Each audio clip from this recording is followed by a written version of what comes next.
Good morning, students. Today we are going to discuss about the second episode, and in this we will basically focus on the acceleration due to gravity factor, which you have already studied in class 9th. And you remember the notations of the acceleration due to gravity, that is small g, and there is a comparison between capital G and small g, which you have already studied in class 9th. Basically we focus how to convert that small g into capital G terms में कैसे relate करना है उसको, or how this small g vary with respect to height, depth and shape and other factors. So यहाँ पे हम कुछ special चीज फोकस करेंगे जो कि आपको यहाँ पे वन बाय वन डिस्कस की जाएगी. First of all, acceleration due to gravity of the earth. As you know, that is, it is represented with a small g. Consider earth to be a sphere. We actually know earth is not a spherical body, but if we consider earth to be a sphere and having a radius r, and suppose it has uniform density, which is not a ideal condition, क्योंकि अर्थ का जो different portions है, आप अगर बात करें core का density different होता है, मेंटल डिफरेंट है, और जो सरफेस है वो तो काफी ज्यादा एब्रप्ट है. तो हम इसे यूनिफॉर्म अगर एज्यूम करते हैं, then the mass of the earth is nothing but the density into volume, and here the volume is given by 4 by 3 pi r cube, which is the volume of sphere of radius r. When it is multiplied with density, it becomes the mass. Volume into density is your mass. Now the first point is given there at the point above the earth's surface. Suppose the condition when that sphere, which is a sphere of small radius r, is equal to capital, आप इससे above की बात कर रहे हैं, क्या surface से ऊपर की बात कर रहे हैं. Therefore I have taken that small r, which is a distance, is taken to be more than capital R. Capital R is the radius. So the earth gravitational field के अकॉर्डिंग हम यहाँ पे फोर्स निकालेंगे, gravitational force which is given by capital G m1 into capital M divided by r square, where small m is the mass of the object and capital M is the mass of the earth, and r is the position between the two masses, or simply a distance between the two masses. So here we have to find one by one and substitute this total relation to the gravitational force formula. Now the second point is there, the point below the earth surface. Now we are going inside the earth surface and tracing a different type of sphere of having different radius. So you can see in the picture, I have a bigger sphere and inside this there is a dotted sphere, which shows that we are shifting to the down of the earth, and we reach to the new sphere, or we can say that a position where the radius is going to be changed to be small r. Earlier it was capital R, and the new radius of the small sphere is small r. So how much distance we have moved inside? Small d. It is represented here. Small d is equal to capital R minus small r. So let the point mass, जो आपने point mass assume किया है, m is located at a point P inside the earth surface. ठीक है, तो आपका inner cell जो होगा इसका मास डिफरेंट हो जाता है, इसका वॉल्यूम डिफरेंट हो जाता है. For that we are using a simple logical relation हम यहाँ पे यूज करेंगे डेंसिटी को फाइंड आउट करने के लिए.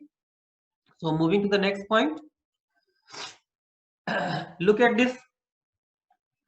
Capital F is equal to capital G equal to mass, जो आपका ऑब्जेक्ट का मास है.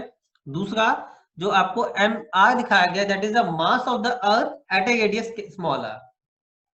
जब कैपिटल आर था तो मास डिफरेंट था, जब आप उसमें अंदर जाएंगे तो आपका जब रेडियस चेंज होगा तो मास ऑब्वियसली चेंज होगा, बिकॉज आपका आउटर सेल हट जाएगी वहां से.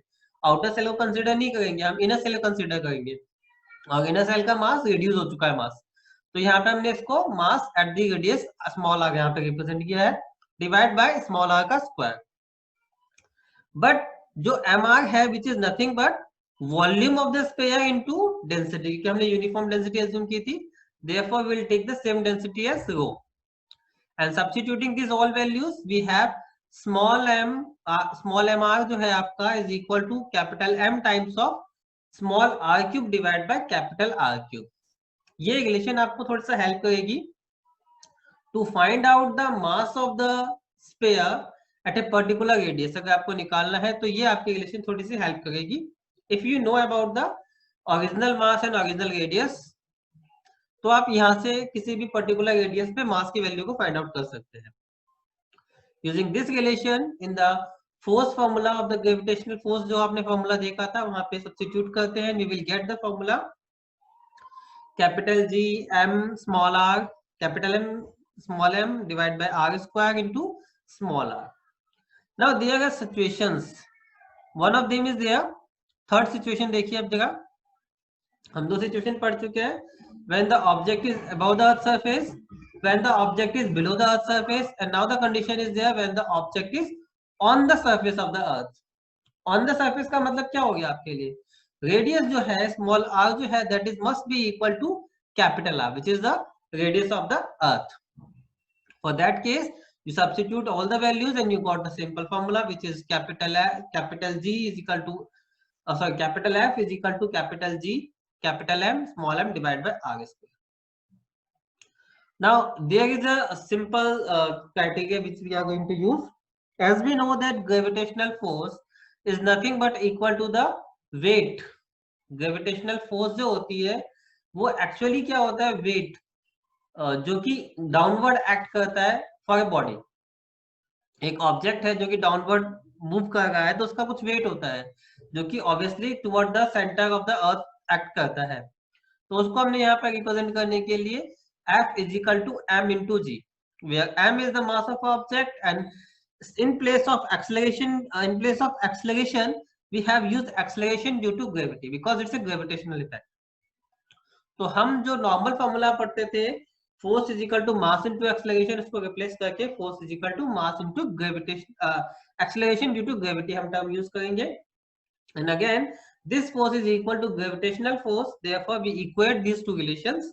तो यहाँ पे आप देख सकते हैं यहाँ पे हमने फोर्स का फॉर्मूला mg लिया है टू दी हम left side and right side हमने फोर्स का formula capital G capital M small m divide by r square लिया है. Where this is small m is mass of object and capital M is mass of the earth surface. और कोई भी planet आप ले सकते हैं.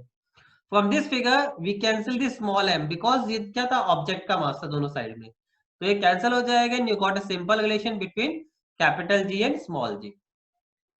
The value of small g is independent of the mass of the planet, mass of the object, size and the shape of the body falling under the gravity. इस point पे ध्यान दीजिएगा कि एक्सेलरेशन ड्यू टू ग्रेविटी का object के mass, object के shape, size से कोई लेना देना नहीं होता. कौन सा object? Which is falling to under the effect of gravity alone. Now the next topic is mass density of the earth. Next topic हम जो पढ़ेंगे वो मास डेंसिटी है. It is experimentally determined by the Cavendish. ये experimentally मतलब evaluate किया गया था और इसकी यहाँ पे कैलकुलेशन आपको दिखाई गई है जिसको आप प्रैक्टिस कर सकते हैं. You can find it out easily कि डेंसिटी एक्चुअली अर्थ की इतनी आएगी या नहीं आएगी. So here we all knows that small g on the surface of earth is 9.8 metre per second square. This is radius of earth. क्योंकि हम normal calculation में इसको 6400 किलोमीटर्स के आसपास लेते थे, यहाँ पे हमने इसको सिग्निफिकेंट फिगर में कन्वर्ट किया है. And taking a proper value, again we have taken capital G as 6.67 10 to the power -11 newton metre square per KG square. And find out the capital M. यहाँ पे मास जो अर्थ का है वो 6 × 10 की पावर 24 केजी रिप्रेजेंट किया गया है. एवरेज डेंसिटी अगर आपको अर्थ की निकालनी है then calculation is quite simple. आपको क्या करना है? आपको वॉल्यूम इनटू डेंसिटी करनी है. You got the value of mass और उस मास को आपने फॉर्मूले से इक्वेट किया है.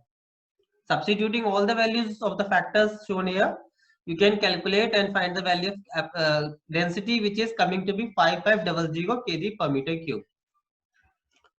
Now moving to the next page, there is a topic of variation in the acceleration due to gravity. This is the main point that we are going to focus. Variation in the acceleration due to gravity, and we basically हमारा जो main emphasis होगा that is related to altitude and depth. Shape को हम छोड़ सकते हैं, rotation को छोड़ सकते हैं for this year, but we have to mainly focus on the altitude and the depth. So this is a condition that you are that this is the earth को दिखाने के लिए एक स्फीयर यहाँ पे डेवलप किया है with a small radius and an object is placed at point B which is at a height small h from the earth surface. ठीक है, अब यहाँ पे हम acceleration due to gravity निकालेंगे to the surface of the earth and to the point where the object is placed. So at the surface of earth it is small g is equal to capital G capital M divided by r square. Acceleration due to gravity at point B अगर आप निकाले then there is a like आपका distance change हो जाएगा, it becomes r plus h. So new small g जो आपने निकाला वो भी आपको यहाँ पे simplify करके दिया गया है. And after that we take the division of the two equation gh और g, gravitational acceleration due to gravity at height h and normally आपका जो एक्सेलरेशन होता है दोनों को हमने क्या करना है, डिवाइड करना है. And we can easily calculate the formula that r square divide by r plus h to the whole square. In the next step we will use what we are going to do here, we take r square as a common factor from the denominator and the equation becomes 1 plus h by r to the whole square. यहां से क्या किया हमने, r square को outside ले गए हैं, तो it becomes 1 plus h by r to the whole square. R square से आर स्क्वायर कैंसिल हो जाएगा and you left with the term with a negative power. ठीक है, अब हमको क्या करना है, यहाँ पे बायनोमियल एक्सपेंशन यूज करनी है विद द कंडीशन कि आपका जो h बाय r का जो फैक्टर है that should be very very less than 1. ऐसा हमने क्यों एज्यूम किया है, हमें पता है जो अर्थ की रेडियस है that is about 6400 kilometres. And अगर अर्थ किसी ऑब्जेक्ट को हम सर्टेन हाइट पे लेके जाते हैं तो वहां से अगर मैं देखूं उसका रेशियो निकालने के लिए h बाय r, तो r ऑब्वियसली बहुत बड़ा है, h बहुत छोटा है, तो that h by r factor जो होगा that becomes very very less than 1. In that case we will ignore the higher power, means the power from the h by r of the power 2 से लेकर के cube जितनी भी power आपकी high order की आएंगी सबको नेग्लेक्ट कर देना है. सो in this whole figure we left with the two terms only. जो ये पॉलिनोमियल आपको दिया है इसका बायनोमियल एक्सपेंशन करेंगे तो स्टार्टिंग की दो टर्म्स बचेंगी आपके पास, that is 1 minus 2h by r. और ये रिलेशन आपके पास होगी जिसकी हेल्प से आप किसी भी हाइट पे अर्थ के सरफेस से ऊपर किसी भी हाइट पे किसी भी एल्टीट्यूड पे आप new acceleration due to gravity easily find out कर सकते हैं. And it depends on the height of the object and on the radius. कितना हाइट पे आपका जो ऑब्जेक्ट है वो कहाँ पे है वो इस बात पे डिपेंड कर रहा है. Other factors are constant. So you can see from the figure that small g decreases with increase in the height. जैसे जैसे आप अर्थ के सरफेस से ऊपर जाएंगे वैसे वैसे स्मॉल g की वैल्यू रिड्यूस हो जाती है. Equation third also told us it should be used when h is comparable to r. जब h और r कंपैरेबल होंगे तो भी हम इसको वैलिड कर सकते हैं. इक्वेशन 4 जो आपको दी गई है should be used when h is very very less than r. ये ध्यान रखिएगा. Now decrease in the value of g at height, कितने डिक्रीज हो जाएगी जब हाइट पे जाएंगे तो हम, तो इसके लिए क्या करना पड़ेगा, हमको उसको ओरिजिनल वैल्यू से माइनस करना पड़ेगा. तो आप gh निकाल चुके हैं, इसको स्मॉल g में से माइनस कर दीजिए and you got the value 2gh by r. This is the change in the acceleration due to gravity. Originally 9.8 होती है, आप पर्टिकुलर हाइट पे जाने पे कितनी हो जाएगी, दोनों के बीच का डिफरेंस अगर आपको निकालना तो आप ये लगा सकते हैं. How to get the percentage and how to get the loss in weight, ये आपके पास टर्म्स है, आप इसे सॉल्व कर सकते हैं खुद भी. Now the second point is variation of g with respect to depth. अब यहाँ पे केस थोड़ा स्पेशल है और ये ज्यादातर आता है एग्जाम के अंदर because this time you are going inside the earth surface. So again जैसे हमने प्रीवियसली किया था, इनर रेडियस के लिए इनर सर्कल सेल के लिए हमने मास निकाला था, वॉल्यूम निकाला था, वही सब प्रोसीजर यहाँ पे आपको दोबारा से फॉलो करना पड़ेगा. तो at the surface of the earth at point A आप निकालेंगे तो ये आएगा small g is equal to capital G m divide by r square. अगर हमने अर्थ को होमोजेनियस पेयर माना है, दैट मींस यूनिफॉर्म डेंसिटी माना है, then mass is equal to volume into density which is simply 4/3 pi r cube into rho. And in term of small G ये relation आपके पास सेटिस्फाइड हो जाएगी। At point B at A depth d which is below the earth surface gravitational field आपको निकालनी है। अब आप अर्थ सरफेस में d डिस्टेंस मूव कर चुके हैं इनसाइड, तो अगर आप इनसाइड जाएंगे तो आपके पास इफेक्टिव जो लेंथ बचेगी, इफेक्टिव डिस्टेंस जो बचेगा that becomes capital R minus small d। ये आपके पास इफेक्टिव रेडियस हो जाएगा। तो उसको हमने यहाँ पे ट्रीट किया है और अंदर वाले सेल के लिए आपने दोबारा से मास निकाला है। अंदर वाले सेल का मास कैसे निकालेंगे? नया वॉल्यूम इनटू डेंसिटी। यहाँ पे मैंने न्यू वॉल्यूम इसलिए यूज किया है बिकॉज आपका रेडियस अलग हो चुका है। तो यहाँ पे आपने न्यू रेडियस के साथ मास वॉल्यूम निकाला, देन डेंसिटी से मल्टीप्लाई किया, you got the value of m prime, और उसको आपने ग्रेविटेशनल जो आपने एक्सेलरेशन ड्यू टू ग्रेविटी की रिलेशन होती है उसमें सब्स्टिट्यूट किया। So you finally got this relation that GD is equal to capital G 4/3 pi R minus D into density. Now what is we are going to next step? हम जो acceleration due to gravity थी on the surface of Earth and in the depth at position B, दोनों को हम compare कर रहे हैं, दोनों को हम ratios में convert करेंगे and we will simply get a relation which is equal to GD is equal to small g into 1 minus d by r. So from this relation you also got the same criteria कि आपका जो factor है it is getting reduced, decrease हो रहा है because again there is a minus d by r. वहां पे जो आया था वो था 2h by r पिछली relation में, that is minus 2h by r. This time it is minus d by r. In both case the gravitational acceleration due to gravity जो होती है वो आपकी decrease होगी, but in case of moving above the earth surface it is reduced by the factor of 2h by r. यहाँ पे ये simply d by r के फैक्टर से ही रिड्यूस होती है। तो अगर हम आगे देखते हैं डिफरेंट केसेस आ गया, अगर आपका जो ऑब्जेक्ट है ऑन द सरफेस ऑफ अर्थ होगा, अगर ऑब्वियसली अगर सब ऑब्जेक्ट जो है सबके सरफेस पे है तो ये स्मॉल जी जो होगा वही जीडी बन जाएगा, वो यहाँ पे निकाल के भी आपको दिखाया गया है। तो उस केस में आपका जो फैक्टर्स होगा that is 1 minus 1 which becomes 0। तो जीडी इज नथिंग बट जब आपका जो सरफेस पे होगा तो आपको जी को कंसीडर नहीं करना पड़ेगा। Weight of the body becomes m into gd which is equal to 0। आप इस कंडीशन को देख सकते हैं। So this is the condition which we have to study, and the next point is there variation with respect to the shape of Earth, as Earth is not a perfectly square body, it's an just like an oval shape होता है ये हल्का सा, तो हम इसको elliptical shape भी कह सकते हैं, साइड से थोड़ा चपटा होता है। जैसे आपको पता है इक्वेटर की रेडियस डिफरेंट है, पोल की रेडियस डिफरेंट है, तो उसको यहाँ पे कंपेयर करके बता रखा है। इक्वेटर की रेडियस 21 किलोमीटर ज्यादा होती है as compare to pole. So different point पे क्योंकि आपका रेडियस का फैक्टर चेंज होगा इसलिए आपकी स्मॉल जी की वैल्यू भी चेंज होगी, because small g depends on r square which is a distance actually radius from the centre of the earth.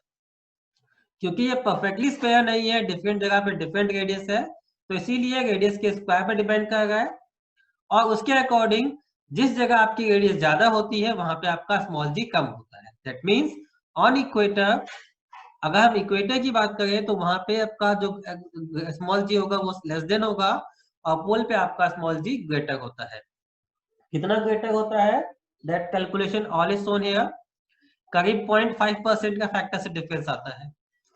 So this is all about for today's class. Thank you.